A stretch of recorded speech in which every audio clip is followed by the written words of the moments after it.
Hello, my name is Robert Luke Fortune, and today I will be talking about the 1973 oil embargo. I will dive into what happened, the macroeconomic implications it had on the U.S. economy, and what economists can take away from this historical event. Let's get started. However, I need to start off with some background information as to how the U.S. economy was doing prior to the first oil embargo. After World War II, the United States economy and many other capitalist economies, countries like Japan, Canada, and the United Kingdom, were in a time of great economic benefit and expansion. Known as the Golden Age, unemployment was at record low values, with employee wages rising higher and higher. GDP and the capital stock increased more than double of what it was several years ago. Additionally, policymakers used many key takeaways from the 1930s to improve the financial and economic status of the worldwide economy. Things were going pretty great, but they wouldn't last forever. In the late 1960s, the economy was starting to fall apart. Wage price control policies and employee equity demands became too costly for businesses, which led to massive profit declines. The U.S. economy was also started to experience stagnation, which was due to high unemployment from slow economic growth. Then, in 1973, the first oil embargo occurred, creating huge implications for the economy. The embargo created high amounts of inflation that economists had not seen before. For those not familiar with the term, inflation is the rise in the overall price level. Basically, this occurs when the prices of certain products or services go up. While inflation is not out of the ordinary, as it usually happens over time, a huge increase in prices at one time can create shock and panic for many consumers and businesses. For the oil embargo of 1973, it definitely created panic amongst those in the US as they started to heavily depend on oil. You see, motorized vehicles were becoming more increasingly popular during the 1950s and 60s, and more people became fascinated with driving and the idea of the open road. Personally, I believe it gave people a sense of adventure and freedom compared to the old horse and buggy style. The point is that people needed their oil and gas, and a rise in the price meant chaos for drivers and vehicle owners. With the oil embargo causing inflation and the rise of stagnation, the US economy fell into a period of stagflation. Get it? It's a combination of the words inflation and stagnation. Many people, including economists, look back upon the economy from the 70s as a huge mess, and many actually blame the 1973 oil embargo for being one of the main factors. Now, before I explain what the oil embargo of 1973 was, I need you to answer a question. What comes into your mind when you hear the words 1973 oil embargo? You can brainstorm a list of words or phrases, or if you've already learned this topic before, you can write down the things you know. So please, pause the video to take a minute or two to answer my question. So, what was the 1973 oil embargo? What happened during the event? Well, the 1973 oil embargo was a choice made by the Organization of the Petroleum Countries, or OPEC for short. OPEC is an intergovernmental group that contains several Arabian and non-Arabian countries, such as Iraq and Saudi Arabia, and they oversee regulating the prices of oil exports. On October 19, 1973, OPEC took a vote and chose to make the call to stop the exporting of oil to countries such as South Africa, the Netherlands, Portugal, and the United States. For the US, this resulted in a discontinuation of oil imports from OPEC, who at the time was their main supplier for oil. Additionally, the oil embargo instituted by OPEC started massive production cutbacks that would affect the overall world price of oil. Also, it would affect the economic conditions of the US, since by that point the nation became very dependent on oil due to their unique fascination with vehicles, driving, and the open road trend. Eventually, after months of negotiations, the embargo would be lifted in March of 1974, but it would leave behind some devastating economic results for the US and worldwide. Now, you're probably wondering to yourself, why did OPEC do that? What led to this? Well, there are two main reasons as to why OPEC decided to establish the embargo on oil. One of the causes deals with the U.S. involvement in the Yom Kippur War, a war between Israel and Arabian nations. Here, the U.S. was supporting Israel with a $2.2 billion emergency fund for troops and arsenal. At the same time, the U.S. depended on OPEC for outsourced oil. Now, if you remember, since OPEC was mainly made up of Arabian nations, well, they became pretty furious and wanted revenge against the U.S. since the U.S. was technically helping support their quote-unquote enemy. So the 12 Arabian members of OPEC decided to vote for an embargo to punish one of their biggest customers. Another cause as to why OPEC established the embargo is more economic related. It was due to the value of the United States dollar bill decreasing. You see, OPEC's oil contract with the U.S. was put into U.S. dollar terms. meaning that their revenue from the U.S. was in U.S. dollars. However, the United States government decided to stop converting dollars into gold by around 1970s, which caused U.S. currency to depreciate its value. And ironically, at this time, the price of gold was starting to get up and up and up, so they didn't really help. There was even a point where OPEC was actually just started to eventually decide to get their revenue through gold. Basically, though, what this decreased value of the dollar meant for OPEC was that they were losing profits from the U.S. Their revenue from the United States could not keep up with the production costs of oil now, whether these costs increased or not. So OPEC had to, of course, increase the price in order to keep up with their costs. They needed to make this profit, and it wasn't just because of greed. No, they actually used this oil revenue for their governments. Now, I would like to take a few minutes and discuss some of the economic impacts that the 1973 oil embargo had on the economy. First off, many people, policymakers, and economists blame the embargo as being one of, if not the only, main causes of the recession the economy had during the mid-1970s. Actually, some even argue that it made the recession a whole lot worse. Consumers who used oil frequently, or even considered oil as an ordinary expense next to electricity or water, now had much less money to spend on other expenses, which threw a lot of customers off. In order to accommodate to the changes in oil prices, people had to change the way they consume income, which made them feel less comfortable with their purchasing. They had to adjust their spending abilities to connect to the high oil prices. On the other hand, with the deadly combination of wage price control policies and high oil prices, the U.S. economy was in a standstill. Many businesses had to downsize their employees to reduce expenses and actually make profits, and they had to increase prices of goods. These choices contributed to the rising stagnation and inflation as well. At the same time, businesses who depend on oil had to adjust their production costs to meet with the oil price changes, especially industries who use transportation like the Postal Service.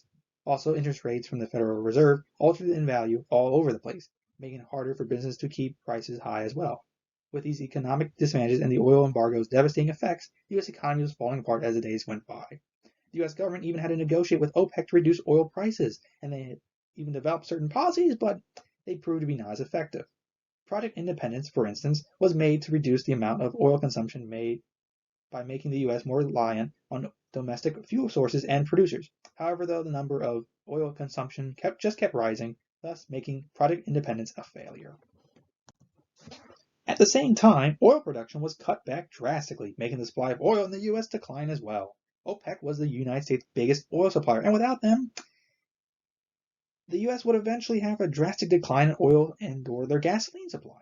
As a result, gas stations across the United States started to run out of fuel, displaying signs stating, "Sorry, no gas here," or "Sorry, only 10 gallons per car." While some gas stations completely ran out of gas, others with gas experienced long and overbearing car lines, and some had to ration their gas supply by only providing consumers with a certain amount of fuel. With many consumers and businesses witnessing these effects, they started to panic, thus creating an oil supply shock. To make matters worse, the price of oil had to change.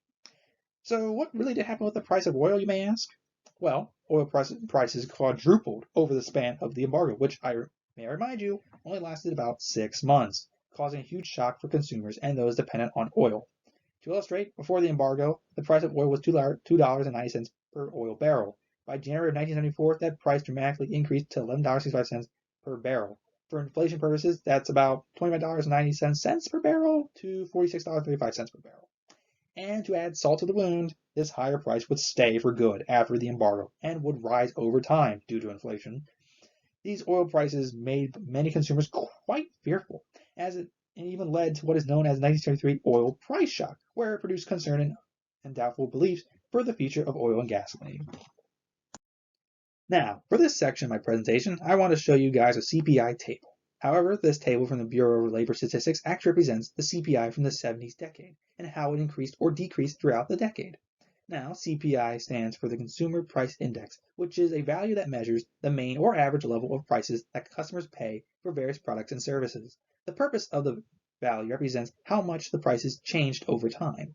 Here, the table on the screen now displays the CPI for all urban consumers for all items, CPI-U for short.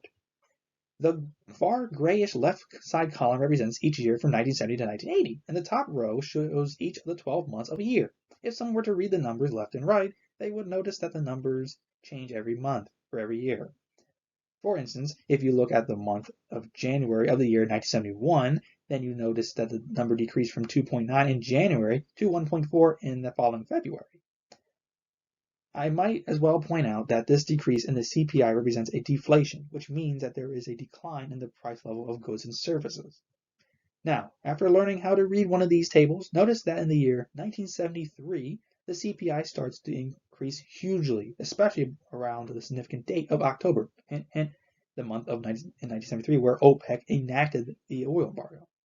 Also notice that the CPI number kept rising up and up to May of 1974. Then the CPI value starts to decrease back down to the end of the year. To economists, those numbers show gigantic clues that inflation happened. If you did not guess this by now, the purpose of this table is really show whether deflation or inflation is occurring, or when economists look back on past events did occur in past tense form. In the case of 1973 to 1974, the CPI value went up from 10.7 to 43.3 from October of 1973 to May of 1974. This huge increase can come off as quite a shock, which also explains how the 1973 OPEC oil embargo caused an oil price shock to occur. No pun intended, but shocks.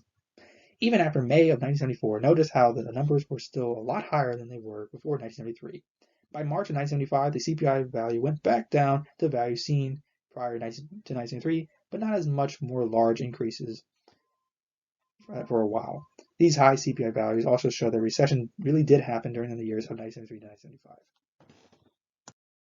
So, after discussing the important aspects of the 1973 oil embargo, it is time to ask what people can learn from this historical event economics. Specifically, what can economists learn from the oil embargo? Because for economics, looking back on historical events like this, economics usually take away some huge aspects or methods or even strategies that will apply for the future of economics. First off, economists should now realize that over time and due to price and supply shocks like the 1973 oil embargo that it created, people's consumption and spending habits will change over time. To illustrate, when the price of oil rose higher and higher, consumers would have to pay more for their oil. To some people, this can count as one of their regular time period expenses, or, in this case, autonomous spending expenses. When one of their autonomous spending expenses rise in cost, this means that they need to pay more and thus put more of their income towards their autonomous spending to pay off for these costs and survive. Unfortunately, though, this means that their standard of living now is going to cost more, and they need to adjust to those increased costs. With the oil embargo, since many people had to drive, oil can count as an autonomous spending expense, so they had to change their ways of spending gas and oil to not only save money, but to pay for other expenses and be paid off of debt and survive. At the same time, businesses changed their autonomous spending when the oil embargo occurred. Industries who heavily needed oil for input had to alter their business expenses and still make a profit. This increase came at a worse time for businesses too because of the increase in wages. With the spending habits of households and firms of the U.S. together, these aggregate expenditures became very high with household income and business profits. See, not just one person or even a group of consumers, but the whole economy here was affected. This is more of a macroeconomic effect rather than micro. Consumers and producers now had to change their previous methods of spending and budgeting and paying off production costs and expenses with these high increases of autonomous spending in oil and gas. These expenditures actually even have a cumulative effect on the economy. Since businesses started to increase prices for goods to make up for their increased production costs due to the increase in oil prices, consumers had less confidence now in their spending, which will eventually decrease their marginal propensity to consume. Their marginal propensity to consume also decreased due to an increase in the autonomous spending of oil. So not only is one of the autonomous spending expenses increases, their confidence will also decrease as well with the high prices now from the businesses. This shortage of extra consumption, the marginal propensity to consume no less, resulted in less profits for businesses, which means then less spending by customers and less income for the community and local governments around, making the economy eventually look weak and not as healthy, as not a lot of spending was going around. Additionally, I might as well point this out, though, that consumers in the U.S. government eventually would decide to change what type of energy source to use. Many people started going towards methods like wind and solar power for fuel. With many oil consumers and oil producers in fear that the oil supply would run out dry, they were already starting to think of alternatives for fuel.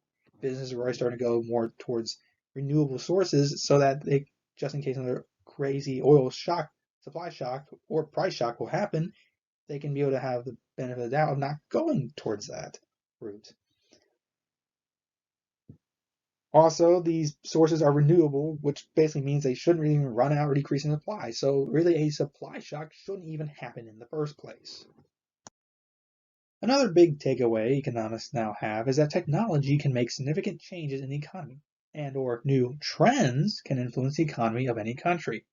Over time, new innovations and mainly new popular trends will come around, and they result in drastic changes to the economy. While the automobile was way around before the 1970s, the fascination and the so-called trend with driving was very new and ever growing, and displayed how dependent many people were on oil and gasoline at the time. However, since many people and even businesses who use transportation became reliant on oil and gasoline, the economy became more intense. When the oil embargo though finally happened and prices were going up while supply was going down, the economy though, however, was not as flexible with these sudden changes. Not only did it come as a shock, but it also came when the U.S. was even at its most vulnerable. Employee wages were rising higher and higher, as many believed that things were going to get better and better through this new transitioning period. But businesses could not even handle this pressure from their government. Certain trends and fashions of the time can easily control the spending habits of consumers and firms. For instance, let's look at smartphones. They're becoming more and more popular in recent years, and more consumers and even businesses are becoming more obsessed with this new and exciting discovery. As more consumers are buying unique accessories for their smartphones, at the same time, businesses are putting more money towards developing products and services for their customers through smartphones. However, though, as an economy that becomes more dependent on some type of good, it will become less prepared for a huge price or supply shock with that item. If something had to happen with price or supply with smartphones, mainly in a bad way, the economy would not be able to handle it, as people will be really dependent on the accessories and features of a smartphone, and while at the same time businesses would lose money. In the case of this 1973 oil embargo, the less energy dependent the economy is, the more prepared the economy will be for new and surprising energy shocks and crises. The main point here is that economics and people must realize that change is inevitable. Over time, things are not going to stay the same. The aggregate expenditures for businesses and consumers will change. New energy sources will be discovered, and certain hot trends or temporary customs will temporarily or even permanently alter the spending habits of businesses and consumers. The golden age of the economy of 1948 to 1973 was a great time, but it wasn't going to last forever. Now, the 1973 oil embargo didn't need to happen, but it showed that not everything was going to just keep getting better and better. Nowadays, economists and policymakers are more prepared for excessive inflation, as the 1973 oil embargo made them see that even when things are looking great or getting better, we should prepare for the worst at the most unexpected moment. Through looking back at historical economic events like the 1973 oil embargo, economists can learn helpful and resourceful lessons to prepare the economy for the future. So, after hearing me go on about the first oil embargo from the 70s, I want you to come up with your own reflection. Mainly, I want you to think about what you learned or took away from this presentation and how it makes you think differently about the 1973 oil embargo. Has your mindset even changed? So please, take the time to pause the presentation and come up with your answers. Congratulations, you made it to the end of the presentation. Thank you so much for watching my video and listening to me analyzing about the 1973 oil embargo.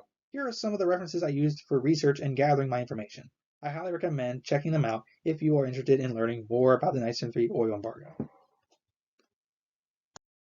These links were extremely helpful for my research and my overall understanding of this event. If you have an interest in time, like I said before, go check them out. And as a bonus, boom, I provide you with some extra links and resources for further understanding. These are a couple of videos and articles that I found and I think are really cool and provide some more facts about the 1973 oil embargo. Like the references from before, I highly recommend checking these links out as well. Alright, thanks again for watching this video and I'll see you later.